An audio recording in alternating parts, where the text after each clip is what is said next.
آج بھی ایک انتہائی اہم موضوع لے کر آپ کے سامنے حاضر ہوئے ہیں۔ یہ جو معاملہ ہے ستاروں کا، اس کے حوالے سے ہمارا قرآن پاک ہماری کیا ہدایت کرتا ہے، اللہ رب العزت نے ہمیں کیا ہدایات فرمائی ہیں کہ ستاروں سے ہمارا تعلق کتنا ہے۔ نارملی جس طریقے سے ہمارے ہاں ہوتا ہے کہ ستاروں کا تعلق ہماری تقدیروں سے ہے، کیا یہ معاملہ قرآن پاک نے بیان کیا ہے یا نہیں؟ اسی طریقے سے قرآن پاک میں ہے، جب ابراہیم علیہ السلام موجود تھے تو آپ نے ستاروں کی طرف نگاہ فرمائی تھی اور اس کے بعد چند جملے ارشاد فرمائے تھے۔ ابراہیم علیہ السلام نے ستاروں کی طرف نگاہ کیوں فرمائی، کیا معاملہ تھا، کیا اس کا بھی کوئی تعلق ہماری تقدیر سے تھا یا نہیں؟ اس کو بھی آج انشاءاللہ ڈسکس کریں گے۔ اپنے پروگرام کو آگے چلانے سے قبل میں آپ سے ذکر کر دوں کہ جتنا زیادہ اہمیت کا حامل ایک موضوع ہوتا ہے، ایک نقطہ ہوتا ہے، اس کے اصول و ضوابط اتنے ہی مضبوط ہوا کرتے ہیں۔ اس دنیا میں ہمارے لیے سب سے زیادہ اہمیت ہدایت ہے اور وہ قرآن پاک سے ہے، اور قرآن پاک کی تفسیر کرنا یہ ایک انتہائی اہم موضوع ہے۔ ظاہر سی بات ہے، اس کے اصول و ضوابط میں نرمی بھی نہیں برتی جا سکتی، بلکہ اس کے اصول و ضوابط جتنے کڑے ہوں گے، مضبوط ہوں گے، نتیجہ اتنا ہی درست نکلے گا۔ یہی وجہ ہے کہ آج کل چونکہ ان اصول و ضوابط کا خیال نہیں رکھا جاتا، جس کی وجہ سے ایک ہی آیت کے بارے میں مختلف مسالک کے علماء مختلف نتیجہ بیان کر رہے ہوتے ہیں، جس سے ہمارے نوجوانوں کا ذہن انتشار کا شکار ہو جاتا ہے۔ میں آپ کو دعوت دینا چاہتا ہوں، الحمدللہ ہمارا ادارہ مفتی صاحب کی خدمات لے رہا ہے، وقتاً فوقتاً ہماری آن لائن کلاسز چل رہی ہوتی ہیں۔ اگر آپ بھی مفتی صاحب سے پڑھنے کے متمنی ہیں، شوقین ہیں، قرآن پاک کو دلائل سے، علم سے سیکھنا چاہتے ہیں، آپ ہمارا یہ کورس جوائن کر سکتے ہیں۔ اچھا سر، جس طریقے سے دیگر معاملات پر ہمارے کچھ ضعیف الاعتقاد لوگوں کا قبضہ ہو گیا ہے، کچھ ایسے افراد جو انف نالج نہیں رکھتے قرآن پاک کے حوالے سے، تو ان لوگوں کا کئی سارے موضوعات پہ ہمارا قبضہ ہو چکا ہے۔ آج کا ایک اہم موضوع ہے، وہ یہ ہے کہ علم نجوم، یہ بہت زیادہ آج کل کے دور میں اخباروں میں بھی ہم دیکھتے ہیں تو وہاں پر بھی ہیڈ لائن آ رہی ہوتی ہے، جناب یہ ہفتہ کیسا رہے گا۔ اسی طریقے سے باقاعدہ پروگرام میں آ رہے ہوتے ہیں، لیپ ٹاپ سامنے رکھا ہوا ہے، لوگ سوال کرتے ہیں جناب میرا نام یہ ہے، تو وہ بتاتے ہیں اچھا بھائی آپ کا برج یہ بنے گا، آپ کا ستارہ یہ بنے گا، اس مہینے میں اس ستارے کو گرم کہا جاتا ہے، ٹھنڈا کہا جاتا ہے، تو آپ کی تقدیر تھوڑی ٹھنڈی رہے گی یا آپ کی تقدیر تھوڑی گرم رہے گی۔ شادیوں کے معاملات، رشتوں کے معاملات، بہت سارے معاملات کے اندر یہ نجوم جو ہے نا، وہ ہم لوگوں نے اس طریقے سے پیوست کر دی ہیں کہ ایسا لگتا ہے کہ ستاروں کا تعلق ہماری تقدیروں سے کوئی براہ راست بنتا چلا جا رہا ہے۔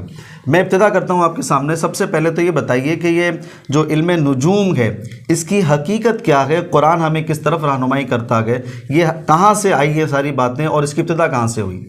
قرآن کیا رہنمائی کرتا ہے، حقیقت کیا ہے، آئی کہاں سے، یہ سارے الگ الگ زاویے ہیں، مختلف سوال کے جواب۔ سب سے پہلے آیا کہاں سے، ماضی چلے جاتے ہیں، ہزاروں سال پرانی بات ہے سر، یہ کوئی نئی بات نہیں ہے، اور بہت قدیم ادوار سے یہ جو علم ہے مرتب ہوا۔ اچھا ہوا کیوں، میں تھوڑا بیان کر دیتا ہوں۔ آہستہ آہستہ پھر یہ یونان کے اندر آیا، پھر آہستہ آہستہ مصر کے اندر آیا، پھر بابل شہر اس کا ایک مرکز رہا، اس کے بعد پھر عرب کے اندر آیا، پھر عجم کے اندر آ گیا، یعنی یہ باقی جتنے ایریاز ہیں۔ دیکھیں ہاں، سب سے پہلے کسی بھی چیز کو کوئی علم کس طرح وجود کے اندر آیا، ماضی میں جانا پڑتا ہے۔ آج ہم ایسے دور میں موجود ہیں کہ جہاں پر بہت زیادہ روشنائی ہے، کراچی ہے، کہا جاتا ہے روشنیوں کا شہر ہے۔ آپ شہر کراچی میں کھڑے ہو کے رات کے ٹائم آسمان پہ کی طرف نگاہ کریں تو کوئی ستارہ بھی نظر نہیں آتا، پولوشن اتنی زیادہ ہے۔ تو آپ کو ماضی میں جانا پڑے گا کہ جس دور میں کوئی لائٹنگ نہیں ہوتی تھی، رات میں گپ اندھیرا ہے، کہ اس وقت کے گھر میں چراغ کی روشنی بھی انف سمجھی جاتی۔ تو ایسے ماحول میں آج بھی آپ اس کو مشاہدہ کر سکتے ہیں، کبھی دور کسی گاؤں دیہات میں رات گزاریں، جب آپ وہاں پہ اوپر دیکھیں گے تو اتنا عجیب منظر آپ کو نظر آئے گا کہ شاید شہری لوگ پہلی دفعہ دیکھ کے حیران ہو جائیں کہ اتنے بھی ستارے ہوتے ہیں آسمان پہ۔ تو شہروں میں رہنے کی وجہ سے یہ مناظر ہمارے سامنے ابھی نہیں۔ نمبر دو، ماضی کے ادوار کے اندر اگر آپ چلے جائیں گے تو مصروفیات اتنی زیادہ نہیں تھی جتنی اب ہو چکی ہیں۔ اپنے آپ کو مصروف رکھنے کے گیجٹس آ چکے ہیں، ہم بند کمرے کے اندر بیٹھ کے موبائل پہ ہی 4 گھنٹے لگا دیے، 6 گھنٹے لگا دیے۔ تو ماضی کے اندر اتنی زیادہ مشغولیتیں نہیں ہوا کرتی۔ اب رات کے وقت کے اندر آپ خود غور کریں، اس وقت کیا ہوگا کہ کسی کی بھی نگاہ اوپر پڑے گی تو اتنے حسین نظارے ہوتے ہیں کہ اس سے توجہ ہی نہیں ہٹ پاتی. یہی وجہ ہے کہ ماضی کے ادوار کے اندر آپ کو ہر طرح کی قومیں ملے گی کہ جنہوں نے ستاروں سے متعلق الگ نظریات رکھ دیے. کسی نے ستاروں کو خدا بنا لیا, کسی نے سورج کو خدا بنا لیا, کسی نے چاند کو خدا سمجھ لی. ایسی اقوام بہت ملتی ہے. اور اللہ رب العزت نے بھی قرآن میں نص کیا کہ آئے بغائے بنی آدم کی نسلوں کے اندر اللہ نے اپنی سنت جاری کی, نبی بھیجے, رسول بھیجے جو ان کی اصلاح کرتے رہتے تھے کہ ان میں خدا ہونے کی صلاحیت نہیں ہے, خدا ہے جو خالق ہوگا ان کا. یہاں تک کہ کوئی شخص اگر کسی گہری فکر کے اندر مبتلا ہے, غور و فکر میں مبتلا ہے, تو اس زبانوں کے اندر محاورے بن چکے ہوئے تھے کہ بھائی یہ تو ستاروں میں دیکھ رہا ہے, یعنی کہ اس کی نظر ستاروں میں ہے. یہ محاورہ استعمال ہو گیا, یعنی کہ شدید غور و فکر کرنا. یہی قرآن پاک نے بھی استعمال کیا ہے حضرت ابراہیم علیہ السلام کے حوالے سے, فَنَظَرَ نَظْرَةً فِي النُّجُومِ, کہ آپ اس وقت ایک شدید تفکر کے اندر تھے, کچھ گہری سوچ میں تھے, اس کے بعد آپ نے کوئی جواب. تو یہاں پر ایسا نہیں ہے کہ وہ ستاروں کو دیکھ رہے تھے, ایک محاورہ استعمال کیا گیا. تو ماضی کے ادوار کو جب آپ دیکھیں گے تو آسمان کی طرف اوپر نظر بہت گہری ہوتی تھی. اچھا, نمبر 2, اس وقت جب بھی سفر کیا جاتا تھا, رات کا سفر ہو, چونکہ اتنے آپ کے پاس آسائش اور ترقیاں نہیں تھی, تو پورا انحصار کس چیز کے اوپر ہوا کرتا تھا؟ رات کے وقت ستاروں کی روشنی پر یا چاند کی روشنی پر, اور دن کے وقت سورج کی روشنی کے اوپر. تو یہ جو آسمانی جو مواد ہے یہ ماضی کے ادوار کے لیے بہت اہم ہوا کرتا. اچھا, نمبر 2, اللہ تعالیٰ تو قرآن پاک میں ہمارے لیے جو رہنمائی اللہ نے دی, تو اللہ تو بیان فرماتے ہیں کہ رات ہو, دن ہو, سورج ہو, چاند ہو, ستارے ہوں, مسخرات بامری, اللہ تعالیٰ نے اپنے حکم سے ہمارے لیے مسخر کیے. مسخر کا کیا مطلب ہے ابھی تفصیل میں انشاءاللہ آگے بیان کرتا ہوں. مسخر کا مطلب ہوتا ہے جس کے اندر ہمارے لیے فائدے ہیں, دنیاوی فائدہ بھی ہے, آخرت کا فائدہ بھی ہے, ہدایت کے پہلو ہیں ہمارے لیے, ہم سب کچھ کر سکتے ہیں, ہدایت کے حوالے سے کچھ بھی کر سکتے ہیں, ہمارے لیے نفع ہے اس میں. اچھا, اب دیکھیں, لہٰذا سورج ہے, اس میں بھی ہمارے لیے نفع اللہ نے رکھا, چاند میں بھی ہمارے لیے نفع, ہماری زندگی اس کے بغیر ہو نہیں سکتی. جس وقت لوگوں نے نظر بھی بہت ہوتی تھی ان کی اوپر, اور یہ شغل بھی بہت زبردست تھا ماضی کے ادوار کے اندر, اور ان چیزوں کا اپنی لائف کے ساتھ ایک نفع کا تعلق بھی دیکھا. بھائی کھیتی باڑی تو سب کرتے تھے, وہ بھی کرتے ہوں گے. جب دیکھا کہ سورج کی روشنی جب تک نہ پڑے تو کھیتی باڑی اگتی نہیں ہے, تو سورج کا کہیں نہ کہیں کنیکشن ہے. ہمارے جسم پر پراپر سورج کی روشنی نہ ملے تو ہمارا بھی جسم توانائی نہیں لیتا. تو جب ان اقوام نے غور کیا کہ یار یہ جو آسمانی چیزیں ہیں ان کا تعلق ہماری لائف کے ساتھ کہیں نہ کہیں ہے, ہمارے رزق کے ساتھ, ہماری زراعت کے ساتھ, ہمارے موسموں کے ساتھ, تو پھر یہاں پر 2 طبقے پیدا ہونا شروع ہو گئے. بعض قومیں ایسی تھی جو انہی کو خدا سمجھنے لگ گئے. بھائی چونکہ اس سے ہمیں فائدہ ہو رہا ہے تو یہ کوئی نہ کوئی یہ سورج ہی ہے کہ جو ہمارا خالق ہے, اس کے بغیر زراعت نہیں ہو رہی, کھانے کو نہیں مل رہا, وہ الوہیت کی طرف چلے گئے. اور بہت سے لوگ ایسے تھے کہ جو خدائیت کی طرف نہیں گئے, لیکن انہوں نے ایسا سمجھ لیا کہ اس دنیا میں جو کچھ ہو رہا ہے اس کا تعلق اوپر سے ہی بنتا ہے. جب رزق اوپر سے ہی ہمیں بن رہا ہے, سورج پڑتا ہے تو رزق مل رہا ہے, آسمان سے بارش ہوتی ہے, اوپر سے بارش ہوتی ہے تو سب کچھ زمین زندہ ہوتی ہے.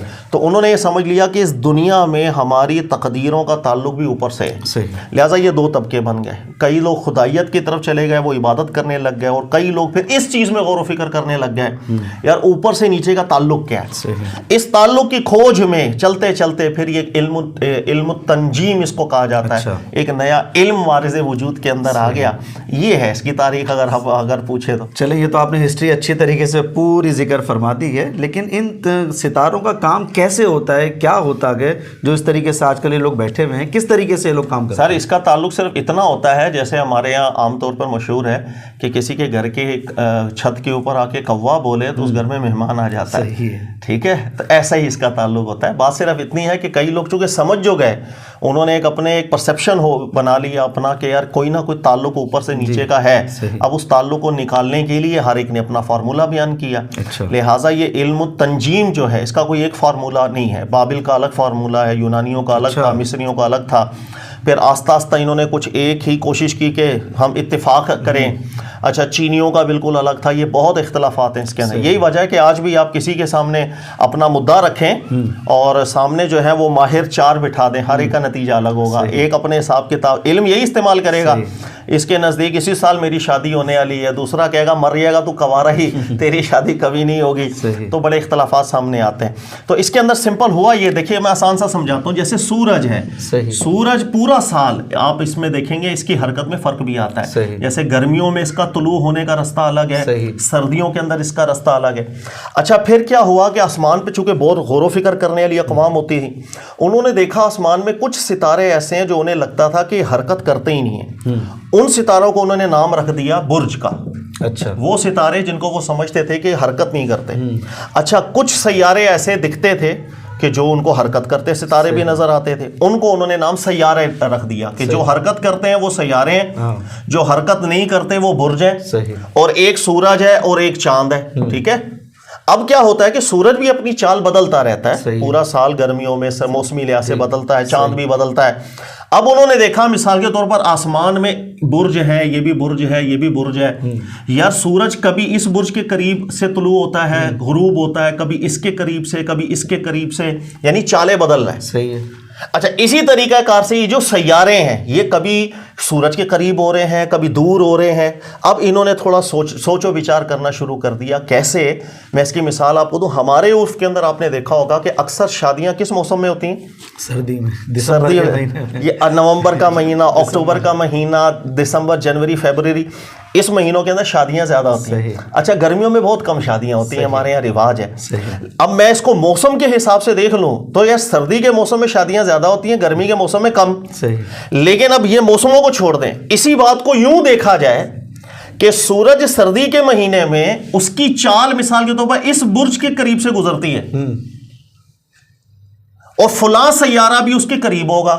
تو ایک انہوں نے ضابطہ بنا لیا. اچھا سورج جب اس راستے پر ہوتا ہے فلاں برج کے قریب ہوگا اور فلاں سیارے کی یہ حرکت ہوگی, وہ شادیوں کا مہینہ ہوتا ہے.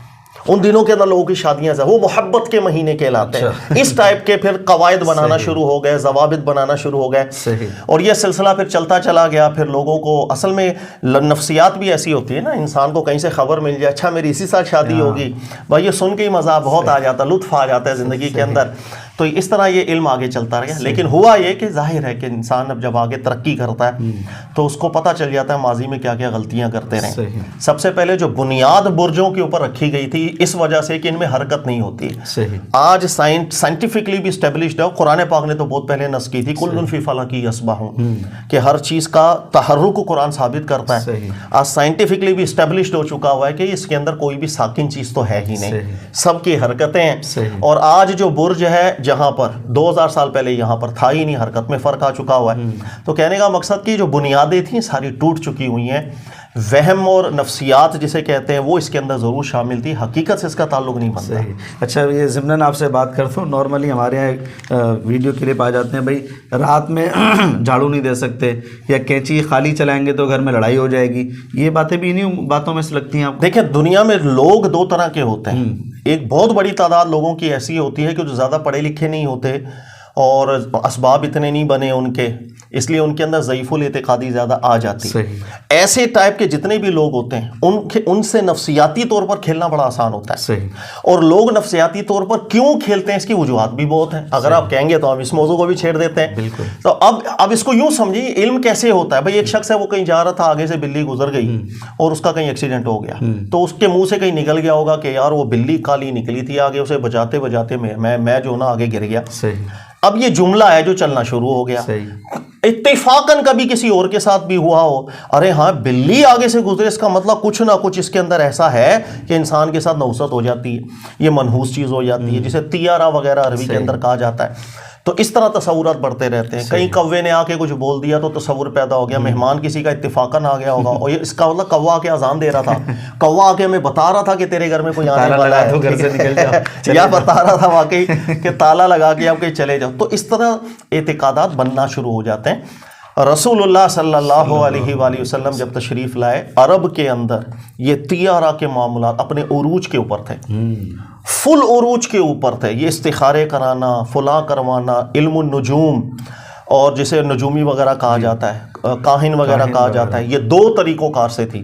ایک تو وہی ہے ستاروں سے دیکھ کر کے پورا مستقبل سامنے رکھ دینا، اور دوسرا یہ لوگوں کا دعویٰ ہوتا تھا کہ ہمیں جنات بتاتے ہیں مستقبل کی خبریں. یہ بالکل عروج پر تھا. رسول اللہ صلی اللہ علیہ وآلہ وسلم نے، چونکہ اللہ نے قرآن میں نص فرما دی تھی مسخرات بامری، کہ ان کا تقدیر سے تعلق کوئی بھی نہیں ہے، یہ نفع اور ہدایت کے لیے. تو نبی علیہ الصلوۃ والسلام نے اعلان فرما دیا تھا کہ ہمارے دین میں طیارہ نام کی کوئی چیز نہیں، بلکہ ان سب معاملات کو شرک اصغر اور اکبر کی فہرست میں میرے نبی پاک علیہ السلام نے ڈال دیا. صحیح.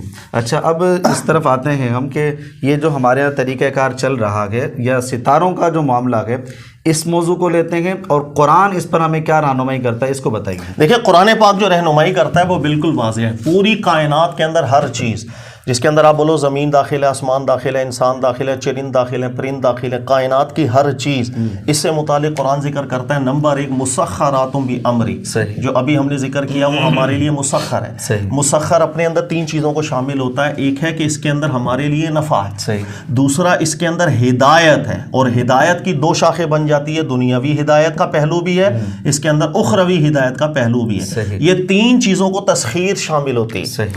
اخروی ہدایت کا مطلب انسان کا ایمان کا تعلق ہوتا ہے. اس لیے پورے قرآن پاک کو آپ پڑھیں گے تو اللہ رب العزت نے اپنی خالق ہونے پر، اپنے واحد ہونے کے اوپر جو دلیل پیش کی ہے وہ کائنات کو، یہ پوری میری نشانی ہے.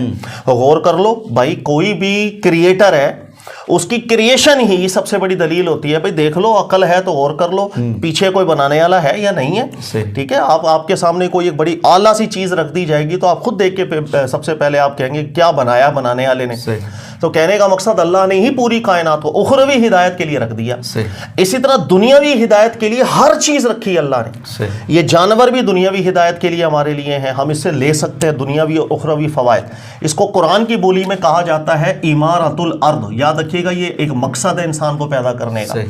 عمارت الارض کے ساتھ ہی عمارہ آخرت ہوتی ہے. صحیح ہے، جسے ہم کہتے ہیں دنیا آخرت کی کھیتی ہے.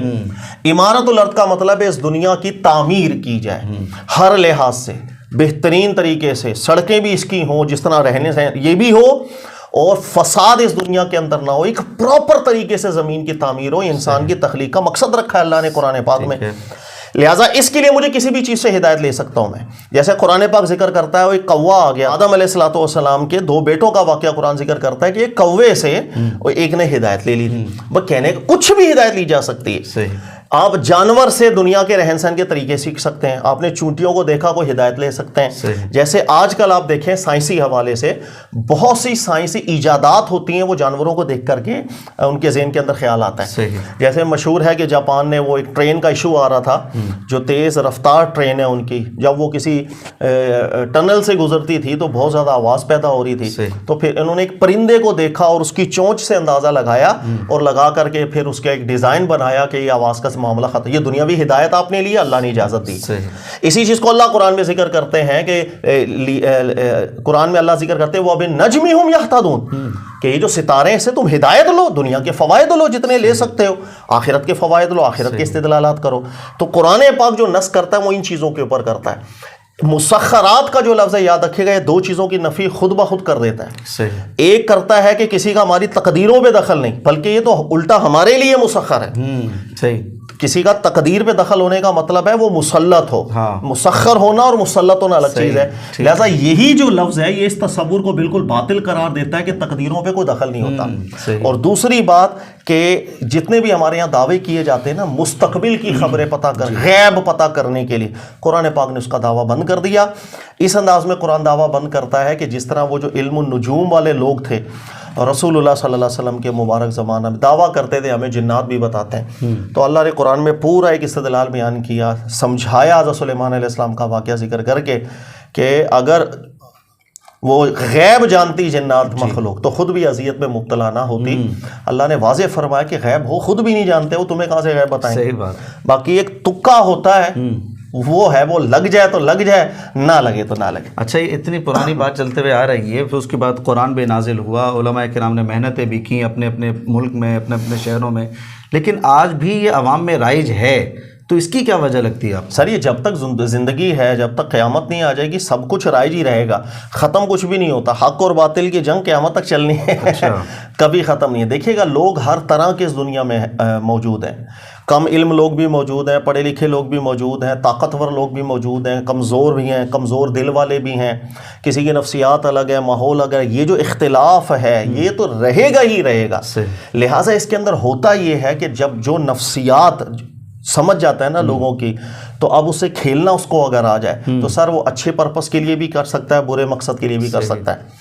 اور ایک برا مقصد ہے جس کو قرآن ذکر کرتا ہے، اور وہ یہ ہے امرنا مترفیہا ففسقوا فیہا، کہ بہت سے لوگ ایسے ہوتے ہیں جن کو کچھ ایک سیٹیں مل جاتی ہیں اس دنیا میں، وہ فساد اور فسق سب سے زیادہ کرتا ہے، اور انہی کی وجہ سے معاشرہ بھی خراب ہوتا ہے اور اللہ تعالیٰ کی طرف سے پکڑے بھی ہوتی ہیں. اسے مترفی عام طور پر کہا جاتا ہے.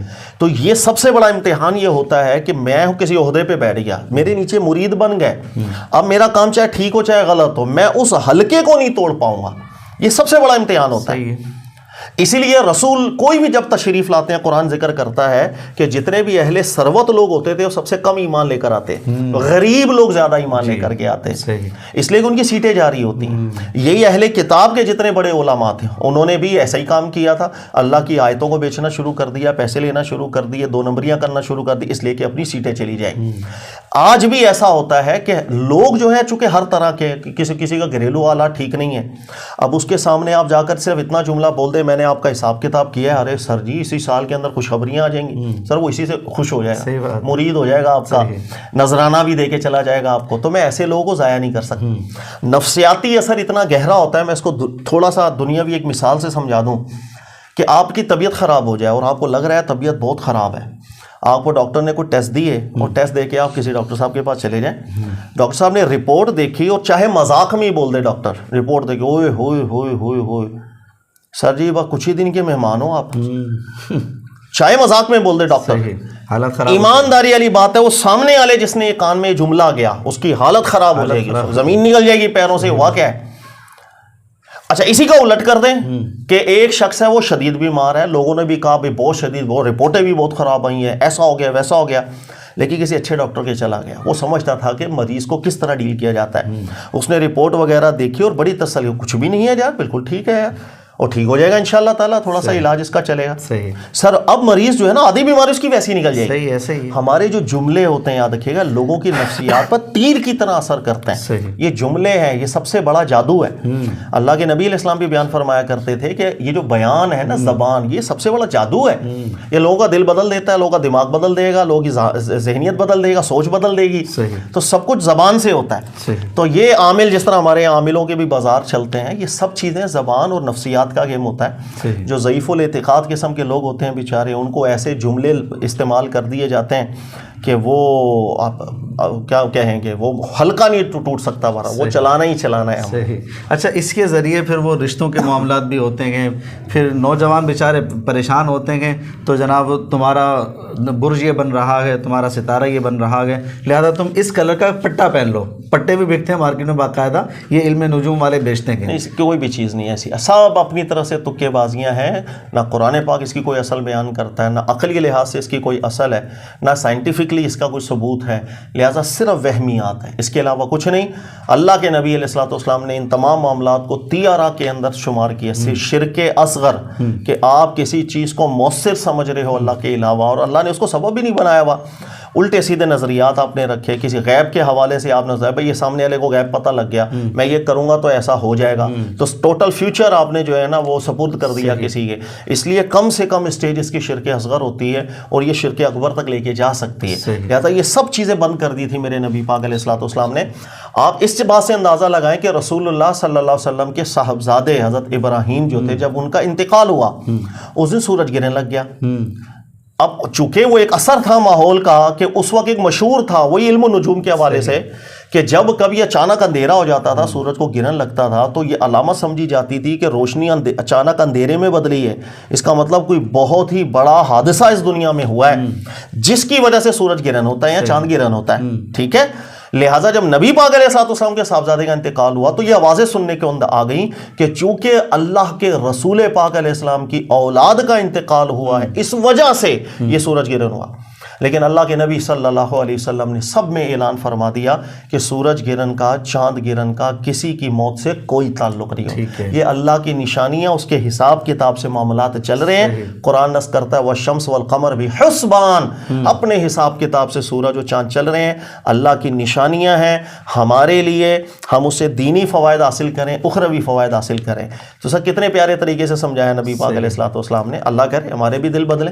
ٹھیک ہے سر، بڑے اچھے طریقے سے آپ نے سمجھا دیا، اور بڑا انتہائی اہم موضوع ہے عوام کے لیے بھی بالخصوص سب کے لیے، چونکہ اس کے اندر ہدایت بہت ساری ہے۔ اچھا، ابھی جو آپ نے بات چھیڑی تھی شرک اصغر کے حوالے سے، ہمارے یہاں نارملی شرک اکبر پر ہی بات ہوتی ہے کہ اللہ کے سوا کوئی نہیں ہے، اس کی ذات و صفات کے سوا کوئی نہیں ہے، ان طریقوں پر بات ہوتی ہے۔ یہ جو آپ نے انتہائی نقطہ دیا ہے نا شرک اصغر کے حوالے سے، تو میں چاہتا ہوں کہ اس پر بھی ایک پروگرام ہو جائے اور اس کی بہت ساری مثالوں سے عوام کو سمجھا دیا جائے کہ شرک اصغر کیسے کیسے بنتا ہے، تو اس پہ انشاءاللہ پھر اگلے پروگرام میں کلام کریں گے۔ جی سر، بہت شکریہ جی ناظرین، آپ نے سماعت فرما لیا کہ اور انتہائی خوبصورت اور احسن طریقے سے سہل انداز سے مفتی صاحب نے بیان فرمایا کہ ستاروں کا ہماری تقدیر سے کوئی تعلق نہیں، یہ سب دکانیں لگا کر بیٹھے ہوئے ہیں، ان کا اسلام سے کوئی تعلق نہیں ہے۔